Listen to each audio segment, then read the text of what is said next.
Move aside, woman. People like you should be cleaning floors, not sitting in a billion-dollar gala. Can someone escort this old lady back where she belongs? Vivian Hargrove pointed directly at Dorothy Whitfield across the ballroom. Security! Get this woman out of here! Dorothy pulled out the $950 million deal contract and held it out between two fingers.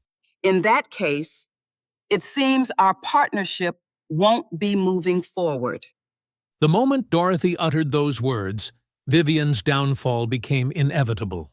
Before continuing, comment where in the world you are watching from and make sure to subscribe because tomorrow's story is one you can't miss.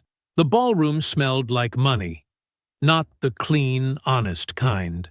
The kind that had been sitting in the same family for so long it started to smell like old leather and entitlement. Chandeliers the size of small cars blazed overhead. Waiters in white gloves moved through the crowd like ghosts, refilling glasses that were never quite empty. A string quartet played in the corner. Soft, forgettable music meant to make rich people feel cultured. The Hargrove Charity Gala was the biggest event on Atlanta's social calendar. Every year, Sterling Hargrove Sr. threw open the doors of the Ritz-Carlton Grand Ballroom, invited the city's most powerful people, and reminded everyone exactly who he was. Tonight, he had more reason than usual to celebrate. 48 hours. That's all that stood between Sterling Hargrove and the biggest deal of his life. $950 million. A real estate acquisition that would make him the single largest private commercial property owner in the entire American South. His attorneys had assured him everything was in order. One outstanding signature remained. Some trust administrator, an elderly widow connected to the Whitfield Legacy Trust. A formality. Nothing to worry about. Sterling worked the room like a man who had already won. He was tall, silver-haired, and wore his tuxedo like a second skin. His laugh was too loud, and his handshakes too firm. The kind of man who made every gesture feel like a performance. His wife, Vivian, moved beside him in a midnight blue sequined gown, her silver hair swept back, her smile sharp enough to cut glass. Their son, Trip, and his wife, Cassidy, trailed behind them, laughing at the right moments, nodding at the right people. The Hargroves owned every room they walked into, or so they believed. Dorothy Mae Whitfield arrived alone. She came through the main entrance at 8:15, moving without hurry, without fanfare. She was 67 years old, with close-cropped silver hair, warm brown skin, and the kind of posture that came not from arrogance, but from decades of standing straight in rooms that wanted her to shrink. Her dress was deep burgundy velvet, elegant, not flashy. Pearl earrings, low heels, a small clutch purse held close at her side. She looked like exactly what she was. A woman who had nothing to prove. At the registration desk, a young staffer scrolled through the guest list with growing nervousness. "I'm sorry, ma'am. I'm not finding a... Can you spell your last name again?" "Whitfield," Dorothy said patiently. "It may be listed under the LLC. Whitfield Legacy Trust." More scrolling. An awkward silence stretched out like taffy. People nearby began to glance over. That was when Vivian Hargrove spotted her. Vivian stopped mid-conversation. She looked Dorothy up and down, the unhurried dress, the modest heels, the woman standing alone at a desk full of confused staff. A slow smile spread across her face. She leaned toward Cassidy, not even bothering to lower her voice. "Good Lord," Vivian said. "Who let the help wander in from the kitchen?" She lifted her champagne flute and pointed, at Dorothy. "Somebody ought to tell her the serving trays are in the back." The laughter came fast. Trip's shoulders shook. Cassidy covered her mouth, but her eyes were bright with amusement. Sterling Sr. glanced over, saw what his wife was doing, and simply turned away. He didn't correct her. Didn't even flinch. The small cluster of guests nearby went dead quiet. Naomi Pruitt froze. She was 24, one of the junior event coordinators for the evening, stationed near the entrance with a clipboard and a lapel mic transmitter clipped to her blazer. She had been doing this job for 2 years. She had seen rich people be rude before. But this was different. This was public. This was cruel. And it was loud enough that half the entrance hall had heard it. Naomi looked at Dorothy, bracing for the reaction. There wasn't one. Dorothy's face didn't change. Not a flicker. Not a tightening of the jaw. Not a blink. She stood at that registration desk with the stillness of someone who had been in worse rooms, faced worse people, and come out the other side. She looked at the staffer, not at Vivian, not at the laughing cluster, and said simply, "Take your time." The staffer found the entry. Dorothy took the badge with steady hands and pinned it to her dress. It read, Dorothy M. Whitfield, Whitfield Legacy Trust. She walked into the ballroom. Naomi watched her go, heart hammering, unable to shake the feeling that something enormous had just happened, and that the Hargroves were the only ones in the room who didn't know it yet. Dorothy had taken exactly 11 steps into the ballroom when Reg found her. Reginald Okafor moved fast for a man in a tuxedo. He was broad-shouldered, dark-skinned, with close-cropped hair going gray at the temples, and the kind of face that didn't waste expressions on things that didn't matter. He had been Dorothy's attorney for 22 years. He had stood beside her in federal courtrooms, in church basements, in hospital waiting rooms. He knew her tells, the slight lift of her chin, the way her fingers curled when she was containing something. He gripped her elbow and steered her firmly toward a quiet alcove near the east wall, half hidden behind a column draped in white fabric. "We have a problem," he said. "We have several," Dorothy replied. "Which one are you referring to?" Reg didn't smile. "The Hargroves don't know who you are." Dorothy looked at him steadily. "Explain that." He did. For 6 weeks, the Hargroves' legal team had been communicating exclusively with Dorothy's administrative proxy, a property manager named Gerald, who handled routine trust correspondence. The attorneys had identified the Whitfield Legacy Trust only by its LLC registration number. They had never once cross-referenced the trustee's name against a real person. They assumed, because it was easier, because it fit their worldview, that the person holding the 34% stake was some distant corporate administrator. Maybe a bank. Maybe a hired manager. Certainly not the woman herself. They had been chasing a signature without ever looking at whose hand held the pen. "They have no idea," Reg said, his voice low and tight. "None. Their lead attorney called Gerald twice this week. Gerald referred them to me. I've been returning their calls from a blocked number." He paused. "Dorothy, they spent 6 weeks trying to pressure a proxy. The actual trustee, you, they have never spoken to directly." Dorothy absorbed this without blinking. Across the room, she could still hear the tail end of Vivian's laughter. "And Walter?" she asked. "That's the other thing." As if on cue, Walter Baines appeared at the edge of the alcove. He was a heavy-set man of 61 with a ruddy face and the permanently worried expression of someone who managed other people's enormous amounts of money. He was Meridian Capital's board chairman, the man whose $950 million acquisition depended entirely on the deal closing in 48 hours. He was also, at this particular moment, the color of old chalk. He had seen what Vivian did at the registration desk. He had heard every word. "Mrs. Whitfield." His voice was careful, like a man walking on ice he wasn't sure would hold. "I want to begin by saying, on behalf of everyone at Meridian, that what just happened at that desk was completely—" "Mr. Baines," Dorothy said quietly, "are you here to apologize? Or are you here to confirm that I'm the trustee your partners have been trying to reach?" A beat of silence. "Both," he admitted. Dorothy nodded once, as if this confirmed something she had already calculated. I know who I am, Walter. The question is whether your partners did.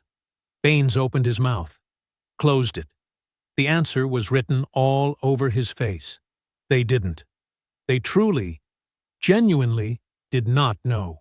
The woman Vivian Hargrove had just pointed at and mocked in front of a room full of Atlanta's most powerful people, the woman they assumed belonged in the kitchen, was the sole trustee of the one asset that stood between the Hargrove family and the biggest deal of their lives. Word was moving through the room now.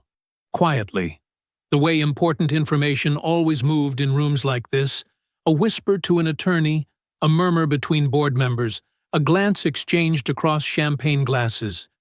The inner circle was beginning to understand. Dorothy watched it happen. She saw the moment Trip Hargrove received the news from his legal team across the room.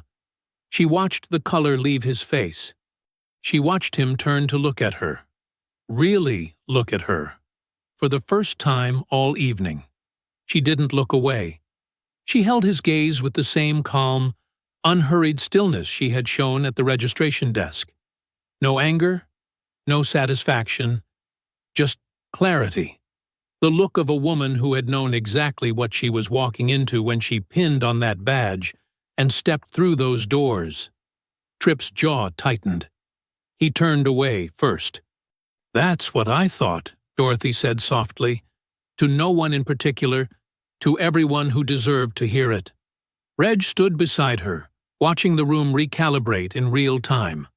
Dorothy, he said quietly, what do you want to do? She straightened her spine, smoothed the front of her burgundy dress with one hand, picked up a glass of water from a passing tray. I'm going to do, she said, exactly what I came here to do. Sterling Hargrove Sr. crossed the ballroom like a man who had never once been told no. The crowd parted for him naturally, the way crowds always parted for men like Sterling. He moved with the loose, easy confidence of someone who believed every problem in the world had a price tag, and he had never yet found one he couldn't afford. His smile was already deployed before he was halfway across the floor. Hand extended, eyes warm, voice ready. Dorothy watched him come. She didn't move toward him, didn't adjust her posture, didn't put down her glass of water. She simply stood and watched him cross the distance between them. And by the time he arrived, his hand still outstretched and his smile still gleaming, she had already decided exactly how this would go. Mrs. Whitfield! His voice was rich and smooth, like something rehearsed in front of a mirror. What an absolute honor! I am so sorry about the confusion at the door. Completely unacceptable, and I assure you it will be addressed. He said this as though the confusion at the door had been a clerical error, and not his wife pointing at a black woman and suggesting she belonged in the kitchen. We are so glad you're here tonight. Dorothy looked at his outstretched hand. She did not take it. Mr. Hargrove, she said. Her voice was pleasant, precise. The voice of a woman who had spent 30 years in courtrooms. Sterling's smile flickered, just barely. Then reset. He lowered his hand smoothly, as if he'd meant to put it in his pocket all along. He shifted closer, dropping his voice to a confidential murmur, glancing briefly at Reg before deciding to ignore him entirely. I'll be direct with you, Sterling said. I respect your time too much for anything else. The Meridian acquisition is 48 hours from closing. The offer we've structured for the Whitfield Trust is more than generous, considerably above market. Your late husband built something remarkable, and we intend to honor that legacy. He paused, letting that land. All we need is your authorization. Tonight, if possible, or first thing tomorrow morning at the latest. Dorothy listened to all of it without interrupting. When he finished, she opened her small clutch purse. Sterling watched with the relaxed expression of a man expecting a pen. What she produced was not a pen. It was a single folded document, crisp, precise, prepared. She held it out to him between two fingers, the way you hand something to someone you don't particularly want to touch. Sterling took it, unfolded it. His eyes moved across the first paragraph. The smile died. The document was a formal notice of trust review and withdrawal of good faith negotiation status. It was dated 3 days ago. It had been prepared by Reg before Dorothy ever set foot in this ballroom. Before tonight, before the registration desk, before Vivian and her champagne glass and her pointing finger. Dorothy had already made her decision. She had not come tonight to be persuaded. She had come to deliver this in person, because Calvin had always told her, when you close a door, close it to someone's face, so they know it's closed. Sterling looked up from the document. The charm was gone. What replaced it was something colder and more honest. "You can't be serious," he said. "I am entirely serious." Dorothy's voice carried, not loud, but clear. Clear enough for the tight circle of board members and attorneys who had drifted closer, sensing something significant. "Your family's conduct this evening confirmed everything I needed to know about how the Whitfield Legacy Trust's assets would be stewarded under your management." Sterling's jaw tightened. "Mrs. Whitfield, I strongly advise you to think carefully about—" "I have thought carefully," she said. "I've been thinking carefully for 6 weeks while your attorneys called my proxy and assumed I wouldn't notice." She paused. "I noticed everything, Mr. Hargrove." She turned and walked toward the exit. The room felt it. The shift.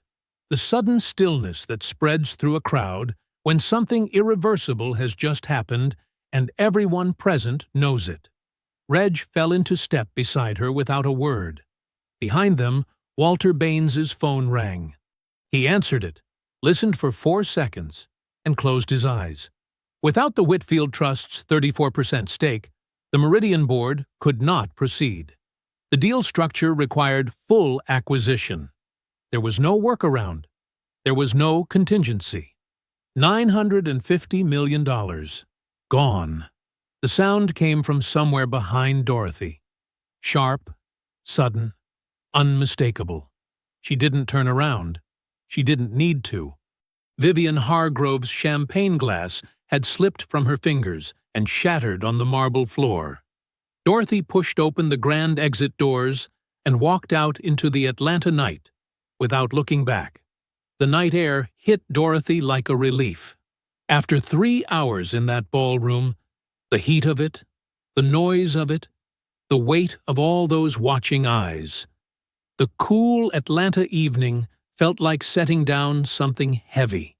She walked through the Ritz-Carlton's entrance without slowing, past the valets, past the couple arguing quietly near the fountain, and straight to Reg's waiting car at the end of the curved drive.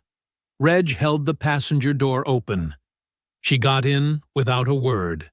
He settled into the driver's seat, loosened his bow tie with one finger, and exhaled slowly. For a moment, neither of them spoke. The city hummed around them, distant traffic, a siren somewhere far off, the muffled bass of music from a bar down the block. Then Reg started laughing. It was quiet at first, then it wasn't. The kind of laugh that comes from somewhere deep, equal parts relief and disbelief, and pure, uncomplicated joy. "Dorothy," he managed, the look on his face when he unfolded that paper. "Don't," she said, but the corner of her mouth moved. "I'm just saying—" "Reg." He composed himself. Barely. He started the car and pulled away from the curb, still grinning. Dorothy looked out the passenger window at the city sliding past. The lit-up hotels, the late-night restaurants, the ordinary people living their ordinary Friday nights, unbothered by billionaires and broken deals and marble floors covered in champagne. She felt something loosen in her chest, something that had been wound tight for weeks. Calvin would have loved tonight. He would have sat exactly where Reg was sitting, laughing exactly like that. And then he would have reached over and squeezed her hand and said, she could hear his voice so clearly it almost hurt, "That's my Dorothy, cool as January water." She pressed her fingers lightly against the car window. "We did it, Cal." Reggie's phone rang. The laughter stopped. He glanced at the screen, frowned, and answered it on speaker. "Reg Okafor." The voice on the other end was clipped and urgent, a source inside Meridian Capital, someone Reg had cultivated over years of deal-adjacent legal work. Dorothy didn't know his name. She had never asked. "They're filing tonight," the voice said. "Emergency motion. Hargrove's legal team. They're challenging the trust." Reggie's hands tightened on the wheel. "On what grounds?" "The original 1987 trust document. There's a co-trustee clause. Names a Franklin Whitfield as required co-signatory on major disposition decisions." A pause. "They're saying the 1999 amendment that dissolved it has a technical filing defect. If the challenge holds, Mrs. Whitfield can't act unilaterally." The car felt smaller suddenly. Dorothy stared straight ahead. "They've been sitting on this," Reg said. It wasn't a question. "Weeks," the voice confirmed. It was their contingency. If she signed, they never needed it. She didn't sign. Another pause, heavier this time. "There's more. They've already contacted Franklin Whitfield. Directly. They're offering him $4 million to file an affidavit supporting their position." The silence in the car was total. Dorothy knew Franklin. She had known him for 40 years, known his resentment, known the way he had sat at Calvin's funeral with his arms crossed and his jaw set, furious at a dead man for leaving everything to a trust instead of to family. She had tried, in the years since, to extend kindness. It had never quite taken. Franklin Whitfield was a man who had turned his grief into something with teeth, and now someone had handed him 4 million reasons to use those teeth on her. "Has he agreed?" Reg asked. "His attorneys filed the affidavit 2 hours ago." Reg ended the call. For a long moment, the only sound was the car moving through Atlanta streets.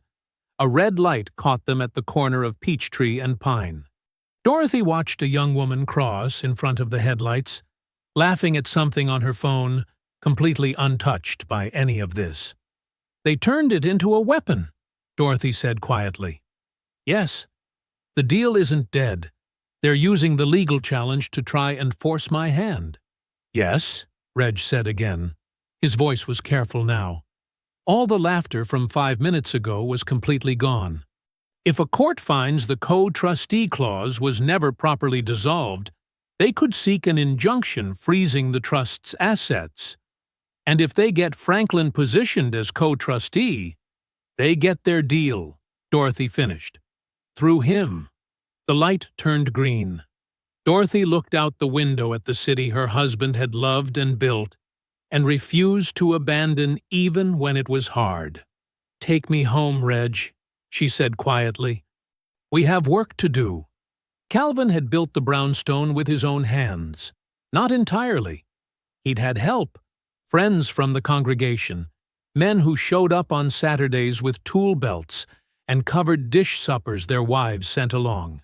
But the foundation decisions, the framing choices, the details that made a house a home, those had been Calvin's. The wide crown molding, the built-in bookshelves lining the study walls, the kitchen window positioned precisely to catch the morning light over the backyard garden.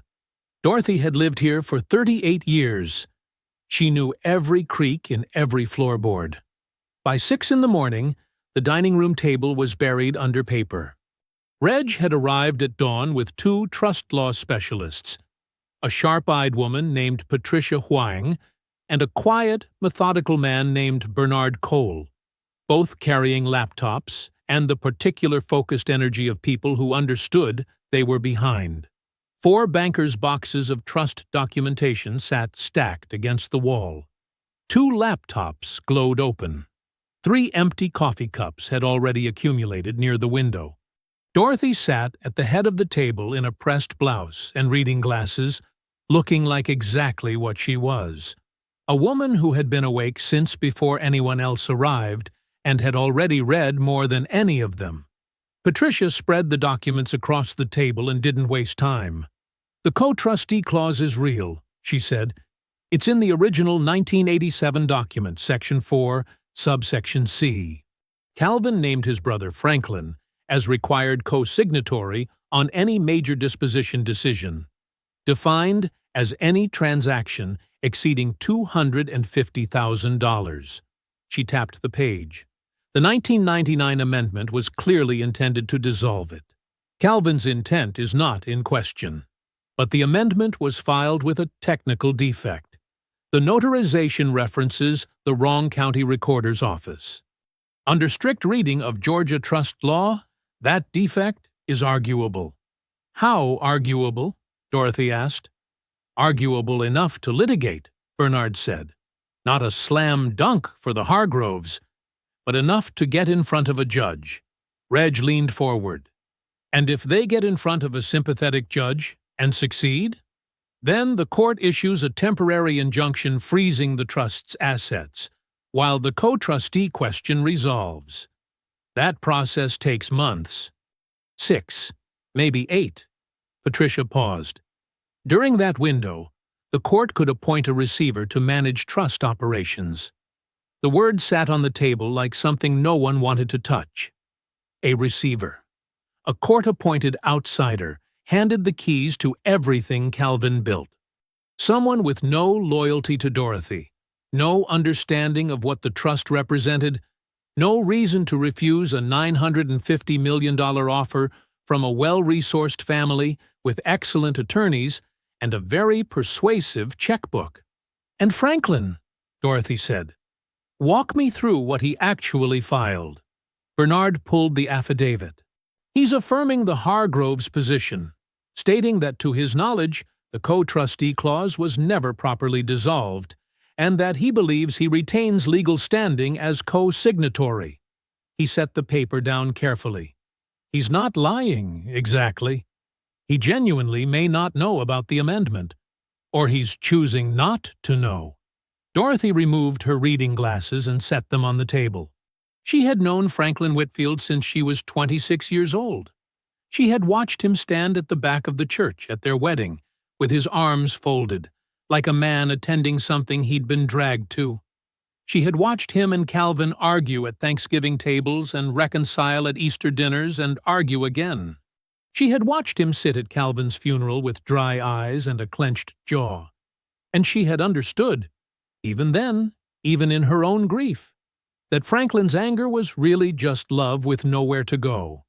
That didn't make what he was doing acceptable. It just made it human. And humans, Dorothy knew, could be reasoned with. Or they could be defeated in court. Either way, she intended to handle it. "What do we need?" she asked. "Time," Patricia said. "And anything that corroborates Calvin's intent to dissolve that clause. Correspondence, notes, anything from the original trust attorney." "The attorney died in 2008, Reg said. "His files didn't," Dorothy replied. Everyone looked at her. "Gerald has the archive contact for the estate. Calvin was meticulous. If he directed that amendment, he wrote it down somewhere first." She stood, smoothing her blouse. "Find it?" The room went back to work. That evening, after everyone had gone, Dorothy sat alone in Calvin's study. The bookshelves surrounded her like old friends. His photograph watched her from the corner of the desk. That wide, easy smile, the one that had made her say yes 40 years ago without a moment's hesitation. She picked it up with both hands. "I need you to have been smarter than them, Cal." "Please." She set it down gently, straightened her spine, and walked back to the war room. The fight had only just begun. The call came in on a Tuesday.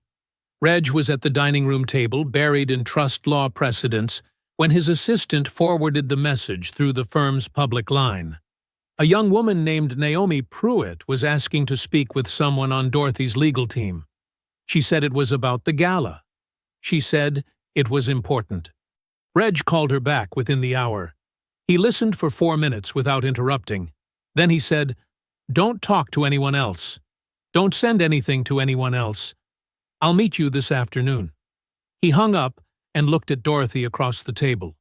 "You remember the young woman from the registration desk? The event coordinator?" Dorothy looked up from her reading glasses. "The one with the clipboard. She had a lapel mic. They met at a coffee shop 6 blocks from the brownstone. Nothing fancy. The kind of place with mismatched chairs and a chalkboard menu, and regulars who minded their own business. Naomi was already there when they arrived, seated in the back corner with both hands wrapped around a coffee cup she clearly wasn't drinking from. She was 24, neatly dressed, with careful eyes that moved to the door the moment they walked in. She stood when she saw Dorothy. "Mrs. Whitfield." Her voice was steady, but her hands weren't. "I wasn't sure if I should call. I almost didn't." "But you did," Dorothy said simply. She sat down across from her. "Tell me what you have." Naomi explained it carefully. Her role that evening required her to carry a lapel mic transmitter, standard equipment for the gala's audio setup. The Hargrove Family Foundation recorded every annual gala for 2 purposes: a highlight broadcast sent to major donors, and an archived record for the foundation's internal use. The transmitter on Naomi's lapel fed directly into the gala's main audio system. It was live from the moment she clipped it on at 7 o'clock until she removed it at midnight. She had been standing 6 feet from Vivian Hargrove when it happened. Every word was on tape. Reg leaned forward slowly. "The foundation archives this audio?" "Yes. The production company they hire keeps a full, unedited master recording. I still have my copy of the transmitter log. It shows my unit was active and feeding to the main board the entire evening." Naomi pulled a folded piece of paper from her jacket pocket and slid it across the table. "That's the production company's contact and the archive reference number. The recording hasn't been edited or deleted. I checked yesterday." Reg picked up the paper and read it twice. Dorothy watched him. She recognized the look on his face, the particular stillness of a man who has just found something significant and is working very hard not to show how significant it is. "Naomi," he said carefully, "does anyone else know you have this?" "No." "Has anyone from the Hargrove organization contacted you since the gala? About the audio? About anything?" "No." She paused. "They don't know, I know. I don't think they even thought about the recording. That was the thing about people like the Hargroves," Dorothy thought. "They said whatever they wanted, whenever they wanted, to whoever was standing nearby, because they had spent their entire lives in rooms where no one with less power ever pushed back.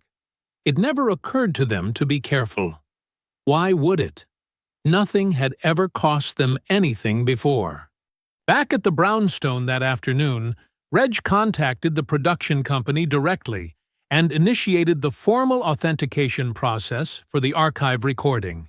By evening, they had a confirmed copy, crystal clear audio, timestamp verified, Vivian's voice unmistakable, the laughter of Tripp and Cassidy, and the rest of the cluster captured in full. Reg sat back in his chair and rubbed his face with both hands. "This isn't just optics," he said. "This is evidence." The Hargroves' entire legal narrative depends on framing Dorothy as an irrational actor, an elderly widow manipulated by her attorneys into blocking a deal that would benefit the trust.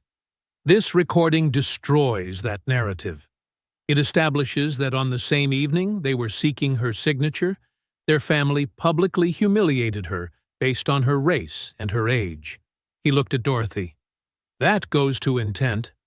It goes to the hostile environment surrounding their so-called good-faith negotiation.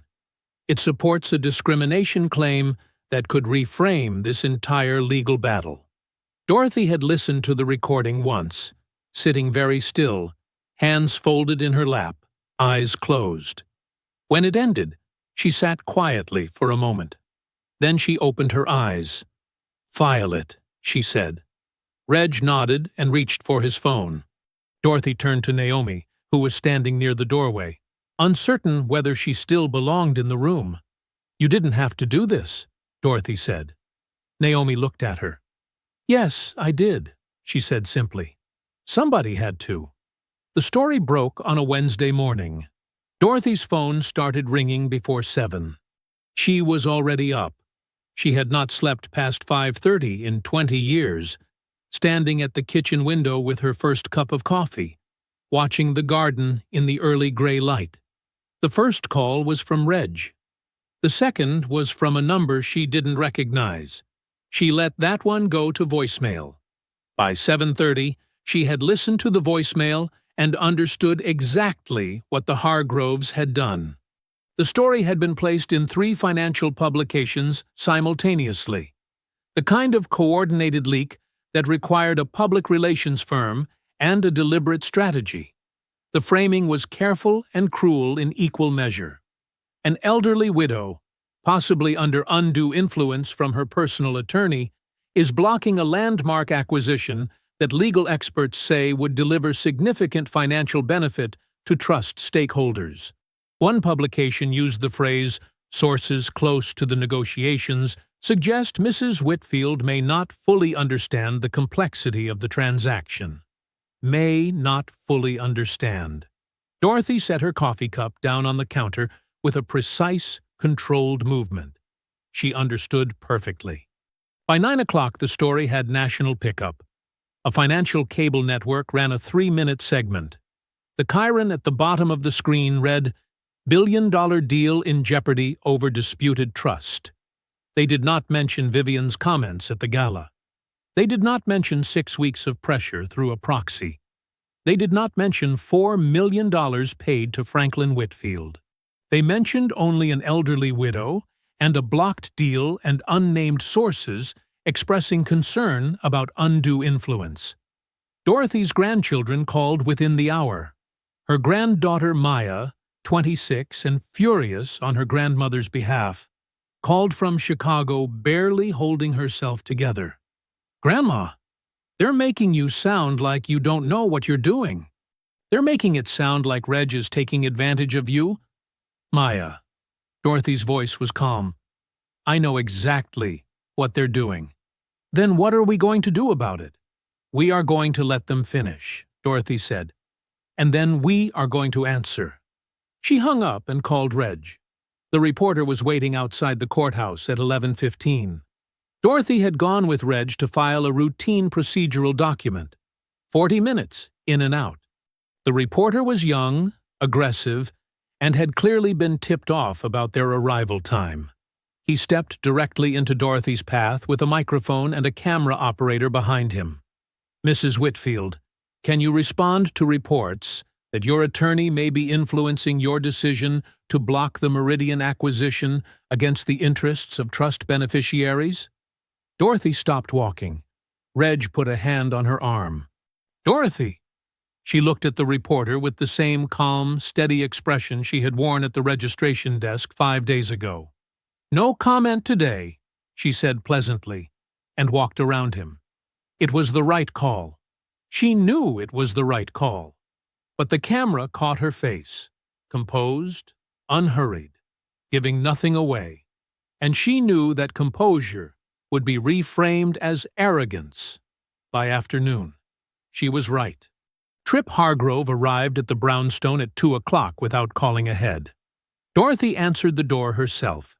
He stood on her front porch in a charcoal suit that cost more than most people's monthly rent, one hand in his pocket, his expression arranged into something approximating concern. He was polished, rehearsed, every inch his father's son.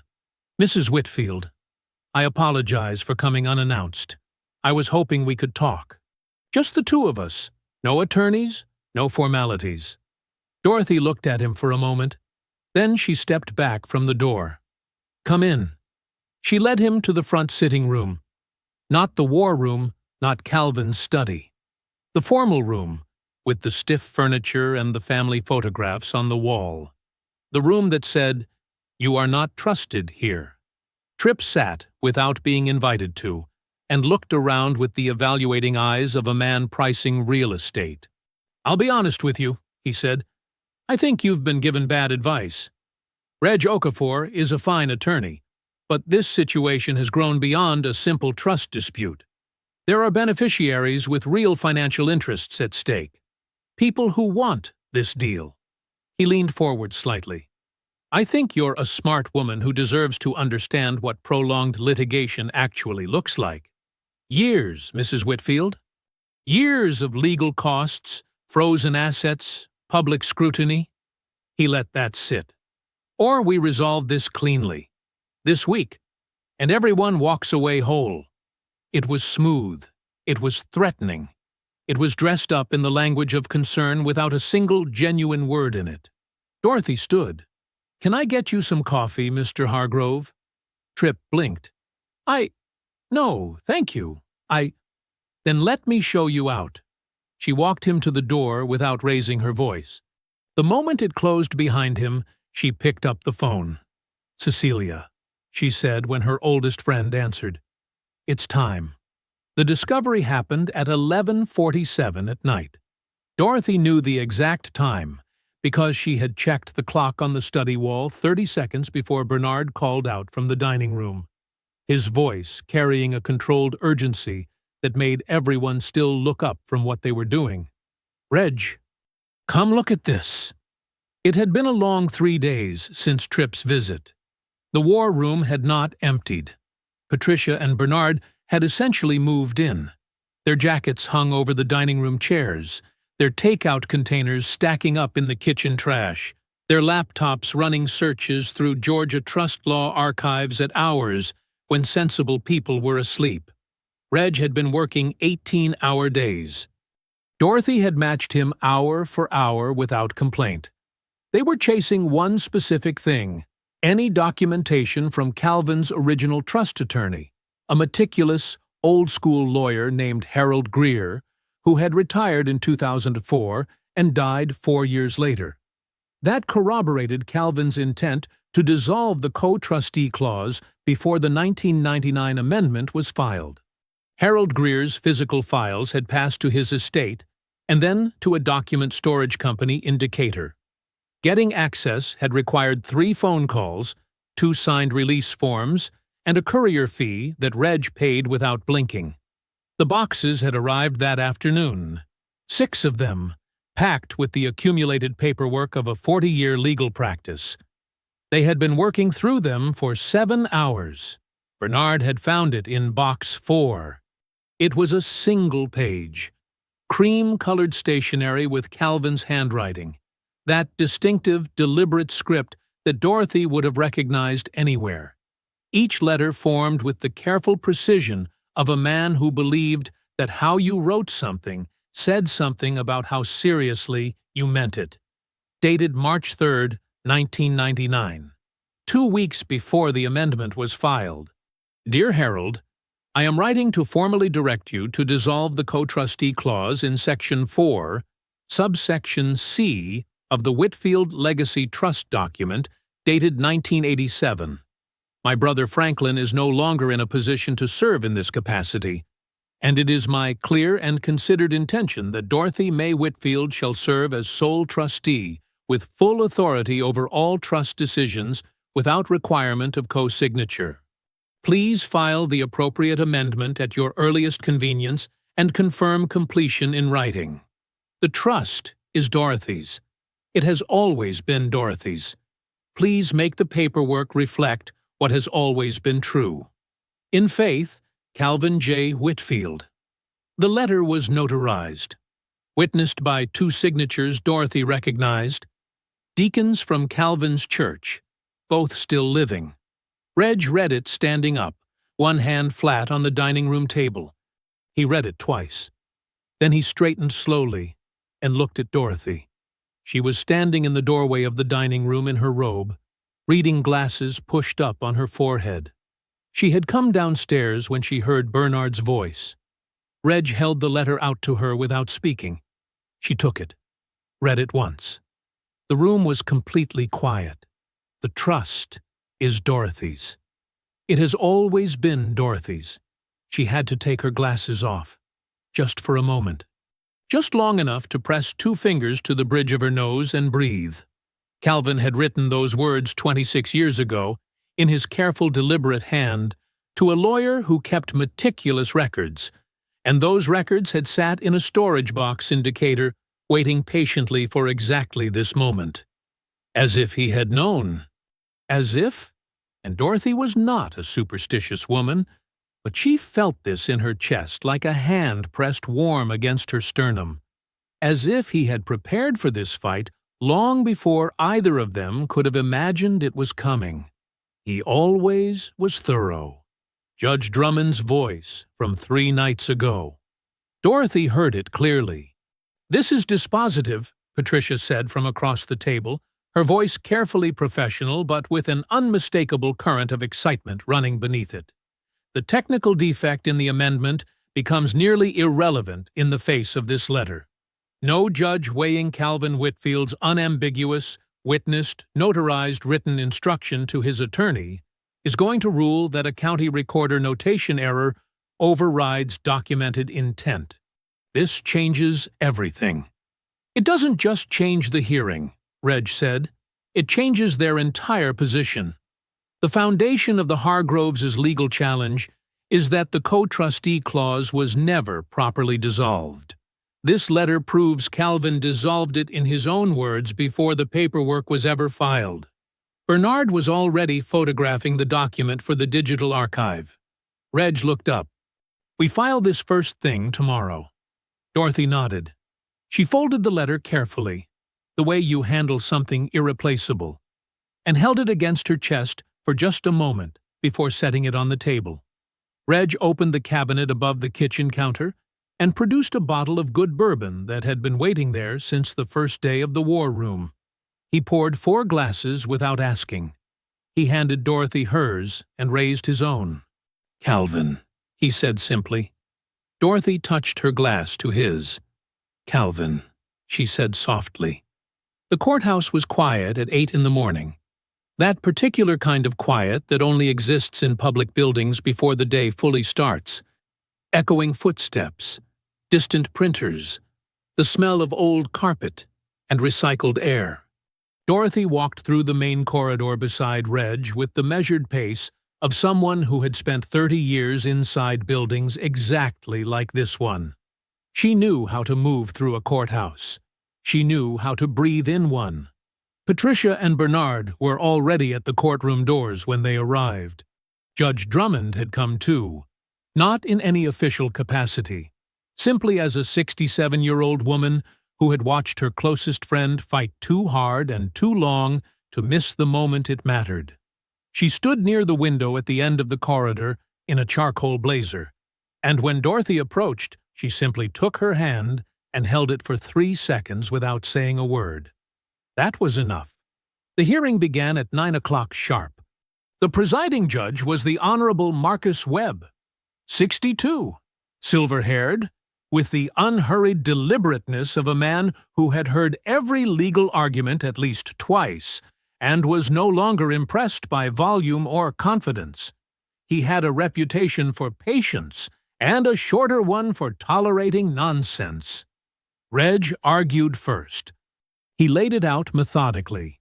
The 1987 trust document, the 1999 amendment, the technical filing defect the Hargroves had identified, and then Calvin's letter.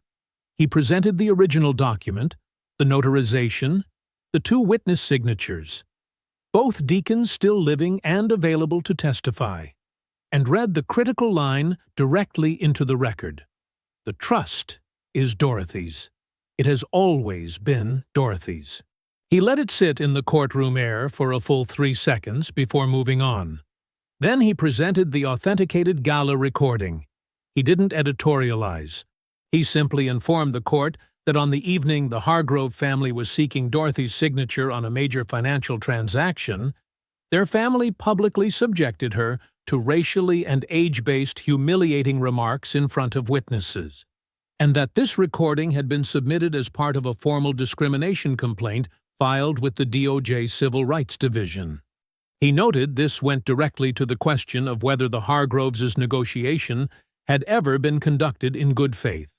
Judge Webb listened to the recording excerpt without expression. He wrote something down. The Hargroves' lead attorney, a tall, silver-suited man named Douglas Fitch, who carried himself like someone accustomed to winning, rose and delivered his counter-argument with the polished confidence of a man billing $800 an hour. The filing defect was real. The amendment was legally imperfect. Franklin Whitfield's standing as co-trustee had never been properly extinguished under the strict letter of Georgia trust law. Calvin's letter, Fitch argued, was a personal instruction to an attorney, not a legal instrument, and could not substitute for properly executed documentation. It was a competent argument. But Judge Webb kept returning to Calvin's letter. He asked Fitch 3 questions about it, each one sharper than the last. He asked whether the Hargrove position required the court to believe that a notarized, witnessed written instruction from a trust's creator to his own attorney, explicitly stating his intent and direction, should be legally subordinate to a county recorder notation error. Fitch said yes. With respect, Your Honor, yes. Judge Webb wrote something else down. The session concluded at 11:30. No immediate ruling. Judge Webb stated he required time to review the complete record. Both parties would receive written notice within 5 business days.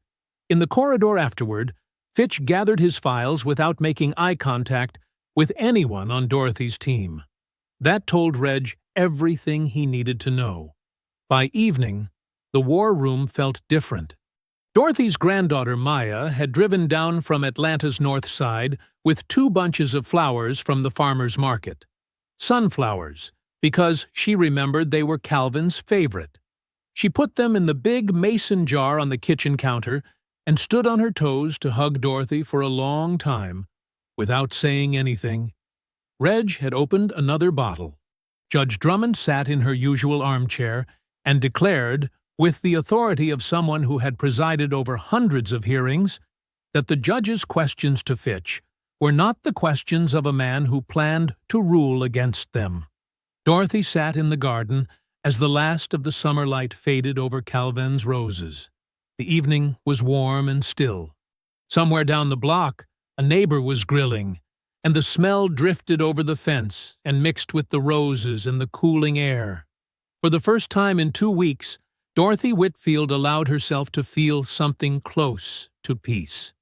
She closed her eyes and turned her face toward the last of the light. Almost, Cal. Almost. The ruling arrived on a Friday afternoon. Reg received it by electronic filing at 2:17. Dorothy was in the kitchen making tea when she heard his chair scrape back hard against the dining room floor. The sound of a man who had stood up without meaning to. She set the kettle down and walked to the doorway. Reg was standing at his laptop, perfectly still, reading. She knew from his stillness that it was not good. He read it to her straight. No softening, no preamble, because Dorothy had never once in 22 years asked him to soften anything, and he respected her too much to start now. The judge found the technical defect question too complex for summary resolution. A full evidentiary hearing would be required. The court needed testimony from both living witnesses to Calvin's 1999 letter, a deposition from Franklin Whitfield, and expert analysis of the filing defect under Georgia trust law. The hearing was scheduled for 6 weeks from Monday. 6 weeks. The injunction request, the Hargroves' attempt to freeze the trust's assets immediately, was neither granted nor denied. The trust would remain in operational limbo pending the full hearing. Dorothy retained day-to-day management authority, but no major transactions could proceed. "It's not a loss," Patricia said carefully, looking at Dorothy from across the table. "The injunction wasn't granted against you." Reggie's phone buzzed. He looked at the screen. Something moved across his face that Dorothy had seen only twice before in 22 years. Once when Calvin died. Once when a case they'd worked on together for 3 years collapsed on the morning of closing arguments. "What?" Dorothy said. Not a question. A demand. He turned the phone so she could see the filing notification. Franklin Whitfield had filed a separate civil action. Bernard pulled up the filing within minutes and read it aloud in the flat, careful voice of someone delivering a medical diagnosis.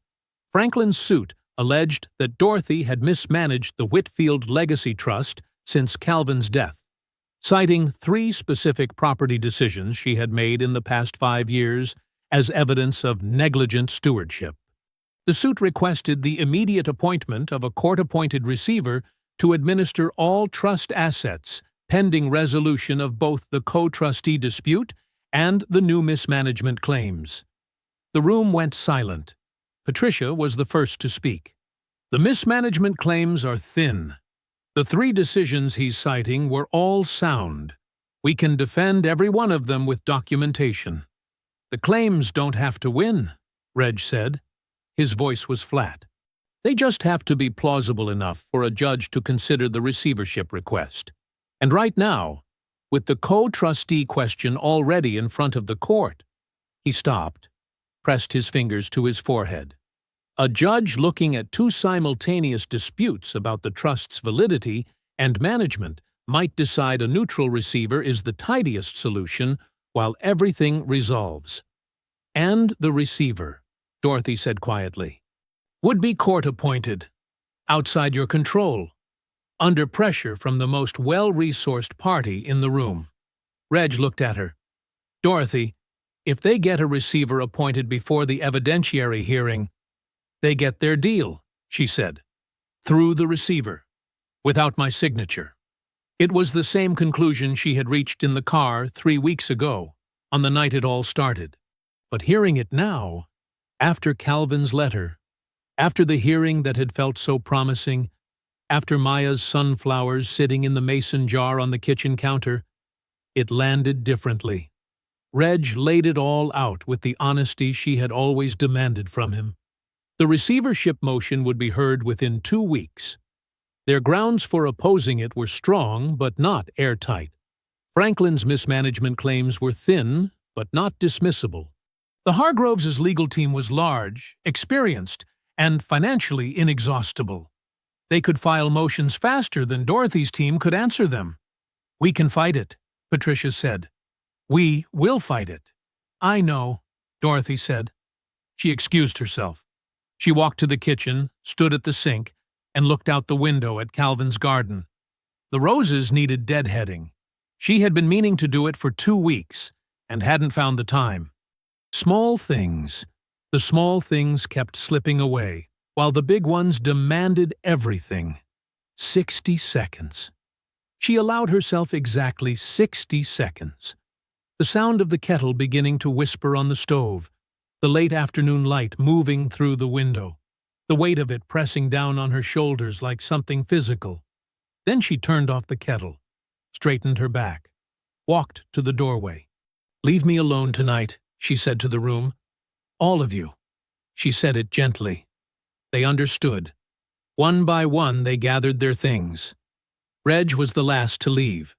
He paused at the front door and looked back at her, standing in the hallway of the home Calvin built, surrounded by Calvin's books and Calvin's molding and Calvin's careful, loving choices. "Dorothy." "Good night, Reg," she said. He left. The house settled into silence around her. She walked to Calvin's study, turned on the small lamp on his desk, and sat down in his chair. The banker's boxes were still stacked against the wall, the ones they hadn't fully searched yet, the ones she had been avoiding because going through Calvin's things still felt, even now, like a loss she hadn't finished absorbing. She pulled the first box toward her, and she began to read. The clock on the study wall read 4:17 when Dorothy found it. She had been reading for hours. The house was completely dark outside the small circle of the desk lamp. That particular total darkness that only comes in the hours before dawn. when the city finally stops pretending to sleep and actually does. Her tea had gone cold. Her reading glasses had left small red marks on the bridge of her nose.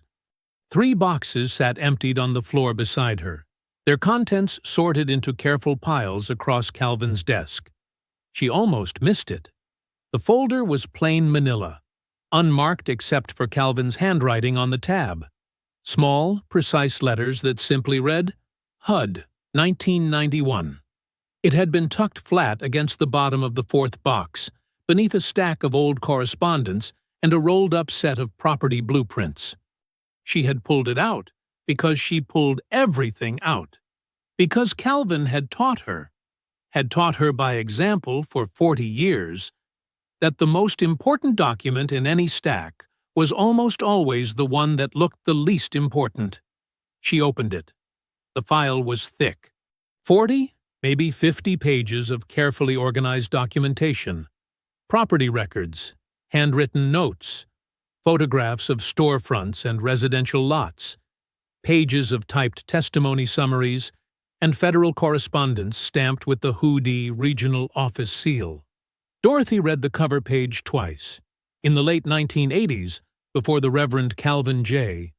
Whitfield became known primarily as a developer and community leader. He had worked as a registered civil rights investigator in partnership with the Department of Housing and Urban Development's Atlanta Regional Office. Dorothy had known this. She had been proud of it. What she had not known, or had not known in this specific detail, was what he had documented. Between 1988 and 1992, a company called Hargrove Southern Development had acquired 17 properties across 3 Atlanta neighborhoods: Vine City, Mechanicsville, and the West End. All 17 acquisitions involved elderly black homeowners. All 17 closed at prices ranging from 30 to 42% below independently assessed market value. Calvin had documented how it worked. First came the liens. Manufactured or exaggerated code violations filed with the city, creating legal clouds on the properties that made them difficult to sell to anyone else and expensive to fight. Then the letters. Official-looking correspondence implying the homeowner faced serious legal exposure if they didn't act quickly. Then the offer, arriving in the window of maximum fear and confusion, dressed up in the language of rescue. We can take this problem off your hands. Calvin had names. He had dates. He had the offers documented alongside the actual market assessments. He had testimony from 9 homeowners, 7 of them women, 6 of them over 60, describing in their own words how the process had felt. Like drowning, like being held underwater by someone smiling at you. And at the top of the chain, named directly in Calvin's summary report, was Sterling Hargrove Sr., not a subsidiary, not a manager acting without oversight. Sterling himself, his signature on acquisition authorizations, his name on the corporate filings, his fingerprints on 17 stolen properties in the neighborhoods where Dorothy now lived and worked, and tended the roses Calvin had planted. The HUD file had been submitted to the regional office in March of 1991. Calvin had followed up twice. There was a response acknowledging receipt. Then, nothing. The file had been received, logged, and buried, the way inconvenient things were buried when powerful people had the right friends in the right offices. But Calvin had kept his copy. Of course he had. Dorothy sat in the silence of the study for a long time. The clock moved to 4:30. Then 4:45. The first gray suggestion of dawn began at the edge of the curtains. She thought about 17 families. Elderly people. Most of them gone now. People who had saved for decades to own something, to have something permanent to pass to their children, and who had been systematically maneuvered out of it by a company that understood exactly what it was doing and did it anyway. She thought about Sterling Hargrove Sr. standing in a charity ballroom, working the crowd, performing generosity for an audience. She thought about Vivian's pointing finger. Somebody ought to tell her the serving trays are in the back. She thought about Calvin, her meticulous, deliberate, thoroughly prepared Calvin, tucking this folder flat against the bottom of a box where it would survive everything, wait for everything, and be found when it was needed. He had known. He had documented it. He had made sure it would never disappear. Dorothy took off her reading glasses, pressed her fingers against her eyes, breathed. Then she picked up the phone and called Reg. It was 4:30 in the morning. "I found something," she said, when he answered on the second ring. "How bad?" Dorothy looked down at Sterling Hargrove's name, written in her husband's careful hand 35 years ago. "For them?" she said quietly. "Very." Reg arrived at 5:15, with his tie undone and his laptop under his arm. By 6, Judge Drummond was at the kitchen table with both hands wrapped around a mug of coffee, reading Calvin's HUD file with the focused stillness of a retired judge who understood exactly what she was looking at. By 8, Patricia and Bernard had arrived. By 10, Dorothy had made 4 phone calls, and the dining room table looked like a command center in the final hours before a major operation. Nobody had slept. Nobody mentioned it. The first order of business was authentication. Bernard spent 90 minutes on the phone with the HUD Regional Archive Office in Atlanta, cross-referencing Calvin's file against the federal record. The original submission still existed, logged, dated, preserved in the federal system exactly as Calvin had filed it in March of 1991. Every property record, every testimony summary, every piece of documentation in Calvin's copy had a corresponding entry in the Federal Archive. Calvin's file was not just credible, it was federally corroborated. Bernard set the phone down and looked at Reg. "It's clean. Every page checks out." Reg nodded once. "Then we move." Dorothy directed the strategy herself. She stood at the head of the dining room table, not sitting, standing, and laid it out with the precision of someone who had spent 30 years building cases in federal courtrooms. Her voice was calm. Her instructions were exact. The team around her moved accordingly. First, the DOJ complaint. Reg drafted it that morning, a formal submission to the Civil Rights Division of the Department of Justice, documenting the HUD file's contents, Calvin's original investigation, and the clear pattern or practice housing discrimination conducted by Hargrove Southern Development between 1988 and 1992. The complaint named Sterling Hargrove Sr. directly. It identified all 17 affected properties and requested a formal investigation into historical discriminatory acquisition practices with assessment for potential federal remediation of affected families or their heirs. Dorothy reviewed every paragraph before Reg filed it electronically at 11:43.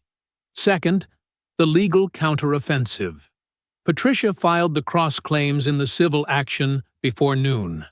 The first cross-claim targeted Franklin Whitfield, citing breach of fiduciary duty based on his brief designation as a contingent trust beneficiary, which carried with it a legal obligation of good faith toward the trust and its primary trustee. The second and third cross-claims targeted the Hargrove legal team directly. Tortious interference with the trust's operations and abuse of process in the filing of the receivership motion. Naomi's authenticated gala recording was formally attached to the DOJ discrimination complaint as supporting evidence, establishing the Hargrove family's demonstrated attitude toward elderly black individuals on the same evening they were seeking Dorothy's signature. Third, the press. Dorothy had thought carefully about this one. She did not want a tabloid. She did not want outrage-driven social media. She wanted a journalist who understood what this story actually was.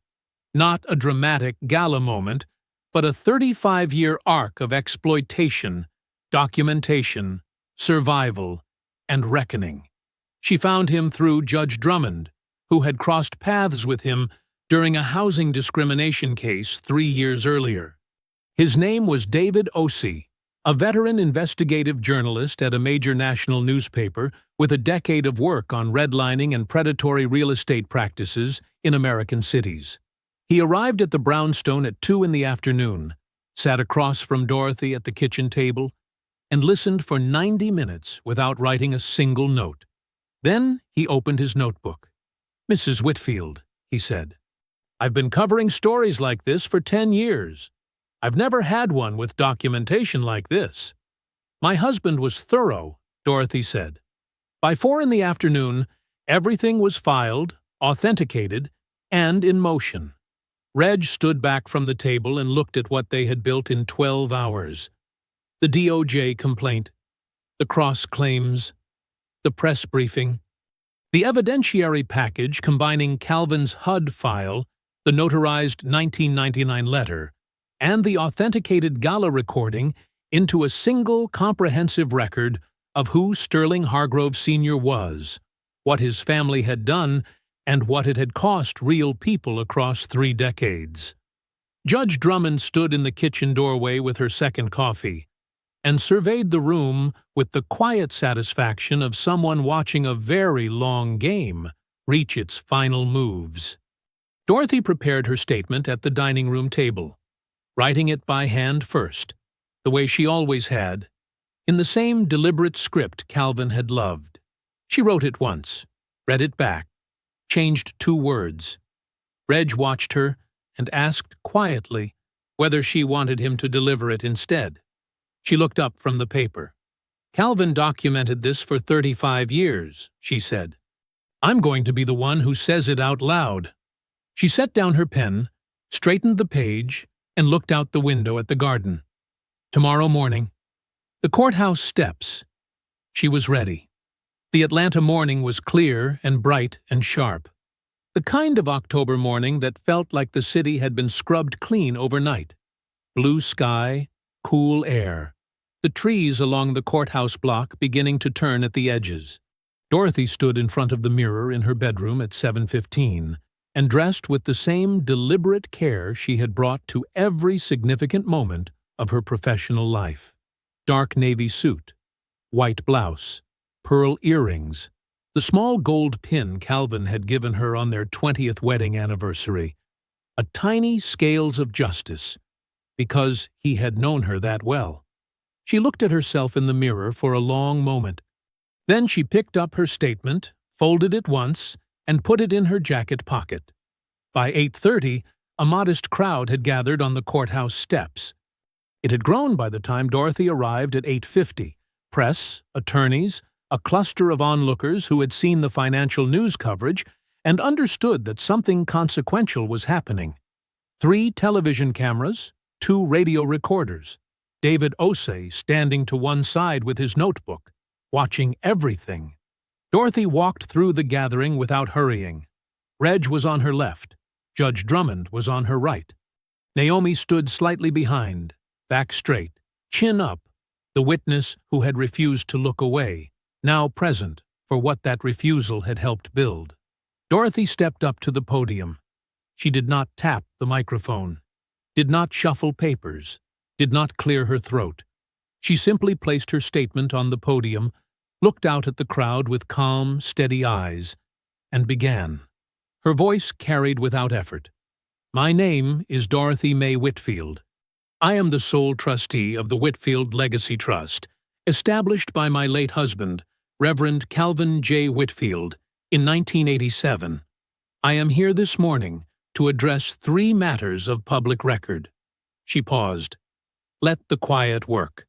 First, on the evening of October 9th, at the Hargrove Family Foundation annual gala, Vivian Hargrove publicly directed remarks at me that were discriminatory in nature. Remarks about my race and my age, made in front of witnesses while her family was actively seeking my signature on a major financial transaction. Dorothy's voice did not waver. Those remarks were recorded. That recording has been authenticated and submitted as evidence in a formal complaint filed yesterday morning with the Civil Rights Division of the United States Department of Justice. A ripple moved through the crowd. Cameras adjusted. Second, my late husband, Reverend Calvin Whitfield, served as a registered civil rights investigator in partnership with Hughes Atlanta Regional Office between 1988 and 1992. During that time, he documented a clear and deliberate pattern of racially discriminatory property acquisition practices conducted by Hargrove Southern Development, the predecessor company to Sterling Hargrove Sr.'s current real estate empire. She looked up from the page, directly into the nearest camera. Calvin documented 17 acquisitions targeting elderly black homeowners across 3 Atlanta neighborhoods. He documented manufactured liens, coordinated legal harassment, and pressure buyouts at 30 to 40% below market value. He named Sterling Hargrove Sr. directly. He filed that documentation with the federal government in 1991. It was buried. She paused again. It is no longer buried. The crowd had gone very still. Third, in response to the Hargrove family's current legal campaign against the Whitfield Legacy Trust, including the attempted co-trustee challenge, the media smear framing me as incompetent, the unannounced visit to my home, and the retaliatory civil filing seeking a court-appointed receiver, my legal team has filed cross-claims this morning for tortious interference, abuse of process, and breach of fiduciary duty. Dorothy folded the page, deliberately, looked up. The Hargrove family mistook my stillness for weakness. Her voice was quiet now, quieter than anything she had said before, and somehow that made it carry further. They assumed that because I am an elderly black woman, I could be humiliated in public, pressured in private, and buried in paperwork until I surrendered what my husband and I spent a lifetime building. They were wrong. She stepped back from the podium. The crowd erupted. The clip was everywhere within 40 minutes. Walter Baines watched it from his office on the 14th floor of the Meridian Capitol building, leaning forward with both elbows on his desk, watching Dorothy's face on his laptop screen as she said they were wrong and stepped back from the podium. He watched it twice. Then he picked up his phone and called an emergency board meeting for that afternoon. Naomi stood at the bottom of the courthouse steps and handed Dorothy a bottle of water as she descended. Their eyes met. No words were needed. Reg's phone was already ringing. Dorothy accepted the water, unscrewed the cap, and took a long, unhurried drink in the clear October sunlight. The dominoes didn't fall slowly. They fell the way things fall when the structure holding them up was never as solid as it looked. Fast, loud, and all at once. Within 48 hours of Dorothy's press conference, the Hargrove empire began coming apart at the seams in ways that no amount of money or legal maneuvering could stop. Dorothy watched it happen from her kitchen. She wasn't gloating. That had never been her style. She simply stayed informed. Reg called with updates. David Ossie sent verified information as his article moved through editorial. And Walter Baines, to his credit, called her directly with the Meridian news before it became public. The first domino was Meridian Capital. Walter Baines convened the emergency board meeting at 3 o'clock on the afternoon of the press conference. Dorothy's statement had aired on national financial news by noon. The DOJ complaint filing was public record by 1. By 2:30, 3 Meridian board members had already called Walter independently asking the same question. How did we not know about the HUD file? The answer, of course, was that the Hargroves had not disclosed it. Sterling Sr. had known that file existed, had known for 35 years, and had said nothing. That omission was not just a moral failure, it was a material misrepresentation of the legal and reputational risk profile of the entire acquisition partnership. The board voted at 4:15, unanimous. Meridian Capital Group formally withdrew from the acquisition partnership with the Hargrove family, citing, in the carefully lawyered language of the official statement, material undisclosed legal and reputational risk factors inconsistent with fiduciary obligations to Meridian stakeholders. Walter called Dorothy at 4:30. "It's done," he said. "I'm sorry it took this long to do the right thing." "Walter," Dorothy said, "do better next time from the start." She hung up. The second domino was the banks. Sterling Hargrove Sr. had structured his finances in the particular way of men who believed their deals always closed. Leveraged aggressively, extended far beyond what the underlying assets could support, with the Meridian deal's cash injection serving as the load-bearing wall of the entire structure. When Meridian withdrew, that wall disappeared. 3 banking relationships called within 24 hours. Loan covenant reviews were initiated. 2 bridge facilities were frozen pending reassessment. Sterling's publicly traded subsidiary, Hargrove Commercial Properties, ticker HCP, opened Thursday morning at its normal price and closed down 14%. By Friday afternoon, it had lost 22% of its total value across 2 sessions. Tripp Hargrove had personally guaranteed several bridge loans against assets he had assumed would be backstopped by the Meridian deal proceeds. When the margin calls came, he had 72 hours to respond. He could not respond without liquidating core assets at fire sale prices. The math was brutal, and it was public, and it was entirely of his own making. The third domino was Vivian. The gala recording had been playing on a loop across news platforms for 48 hours by the time the Hargrove Family Foundation began receiving calls. 3 board members resigned publicly before the end of the week. Each statement careful, each one saying the same thing in different words. This is not consistent with the values this foundation claims to represent. Vivian Hargrove, whose entire identity had been constructed around the performance of philanthropic grace, watched her social architecture collapse in real time. The charity circuit that had celebrated her for 2 decades went quiet. Invitations stopped arriving. The foundation's annual giving review, scheduled for the following month, was postponed indefinitely. She had laughed in a ballroom and pointed at an elderly black woman and said somebody ought to tell her the serving trays are in the back. And now the world knew. Franklin called on a Thursday evening. Dorothy was in the garden deadheading the roses. Finally, the small thing that had been waiting for weeks. When her phone buzzed on the garden table, she looked at the screen, set down her clippers, answered. Franklin's voice was different. The hardness was gone. What was left underneath was something older and more tired and far less certain of itself. "The attorneys withdrew," he said. "I filed the non-contest this morning." Dorothy was quiet. "Cal always said you were the strongest person he ever knew." Franklin's voice broke slightly on his brother's name. "I knew what I was doing, Dorothy. I want you to know that I knew. I know you knew, Franklin." A long silence. "I'm sorry," he said. It came out broken, like something that had been held in too long and finally forced its way out, whether he wanted it to or not. Dorothy looked at Calvin's roses in the fading evening light. "I know you're hurting," she said quietly. "You've been hurting for a long time. But you don't get to use my grief against me."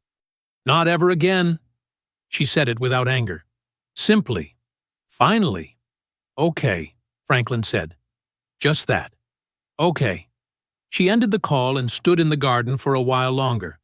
The roses, the evening light, the city humming quietly beyond the fence. Reg called at 9 with the final confirmation. The receivership motion had been formally withdrawn. The trust was fully hers.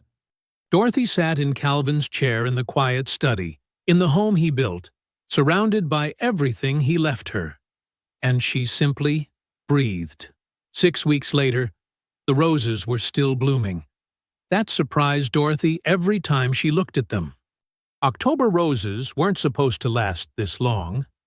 The Atlanta fall had turned properly cool now, the mornings sharp and bright, the evenings carrying that particular smell of wood smoke and dry leaves that meant the season was genuinely changing, but but Calvin's roses were still going. Stubborn, unhurried, refusing to quit before they were ready. She understood that completely. The garden was full by 2 o'clock. Reg arrived first, as he always did, with a bottle of sweet tea from the place on Martin Luther King Jr. Drive that Dorothy had been going to since 1987. He set it on the garden table without ceremony and settled into the chair that had become his over the past 6 weeks, the one nearest the fence, with the slight wobble in the left leg that he had learned to compensate for without thinking about it. Judge Drummond arrived 10 minutes later in a bright yellow cardigan that she wore like a declaration. She brought pound cake, her own, made from scratch that morning, because Cecilia Drummond did not bring store-bought anything to important occasions, and this, she had informed Dorothy firmly over the phone, was an important occasion. Naomi came with Dorothy's granddaughter Maya, the two of them having met for the first time 3 weeks ago, and fallen immediately into the easy rhythm of people who recognize something of themselves in each other. They came through the garden gate laughing about something, and the sound of it moved through the yard like something warm. Dorothy stood at the garden table and watched them all arrive and felt the particular fullness of a life that had been tested and had held. There was news to share. Good news, the kind that arrived quietly and meant everything. The DOJ Civil Rights Division had formally opened an investigation into Hargrove Southern Development's historical acquisition practices the previous week. David Osie's article had run in the national paper 8 days ago, front page, above the fold, with Calvin's photograph and the headline, "A Reverend's 35-year-old file is finally being heard." 3 of the 17 families Calvin had documented were still traceable: elderly heirs, adult grandchildren of the original homeowners, and federal investigators were now assessing their cases for potential remediation. Calvin's file was finally doing what Calvin had always intended it to do. Dorothy had cried when she read the article. Once, privately, in the study. Then she had folded it carefully and placed it in the manila folder beside the HUD file, and she had put them both in the fireproof box, where she kept the things that mattered most. The other news was the trust. Dorothy had made her decision 3 weeks ago, sitting in Calvin's study at midnight with a legal pad and a pen, writing down what she actually wanted. Not what the law required, not what made financial sense on paper, but what Calvin had always wanted and never quite had the resources to execute. She was not going to sell. She was never going to sell. Instead, she was converting a substantial portion of the trust's income-generating assets into the foundation of a new non-profit structure, the Whitfield Community Land Trust. Its purpose was straightforward: to make affordable home ownership permanently available in Vine City, Mechanicsville, and the West End, the exact 3 neighborhoods where Hargrove Southern Development had spent 4 years stripping elderly black families of the properties they had worked their whole lives to own. Calvin had wanted to build something in those neighborhoods for 40 years. He had documented what was taken from them. Now his trust would begin the work of giving something back. Naomi Pruitt had accepted the position of community liaison 2 weeks ago. She had cried when Dorothy offered it. Dorothy had handed her a tissue and told her to stop that and get to work. In the garden, the afternoon settled into the easy rhythm of people who had been through something hard together and come out the other side. Reg poured the sweet tea. Judge Drummond cut the pound cake into generous slices and passed them around with the authority of a woman who had decided everyone was getting a large piece, whether they wanted one or not. Maya sat cross-legged on the garden bench beside Naomi, their voices low and bright. Dorothy stood at the edge of the rose bed and picked up the small framed photograph of Calvin from the garden table where she had placed it that morning. That wide, easy smile. The good suit he wore for every occasion he considered worth dressing for. The eyes that had looked at her for 40 years like she was the most interesting person in any room. She looked at him for a long, unhurried moment, "We won, Cal." The words were quiet, just for him, just for the garden and the roses and the good October light. "We won the right way." She set the photograph down gently, turned to the people gathered around her, her real wealth, the kind that couldn't be acquired or challenged or buried in legal filings, and held out her hand for the glass of sweet tea Reg was already passing her way. "All right," she said. She sat down among them in the warm afternoon light, in the garden Calvin planted, in the city they had refused to surrender. And she was, at last, at peace. If you enjoyed the story, leave a like to support my channel, and subscribe so that you do not miss out on the next one. On the screen, I have picked 2 special stories just for you. Have a wonderful day.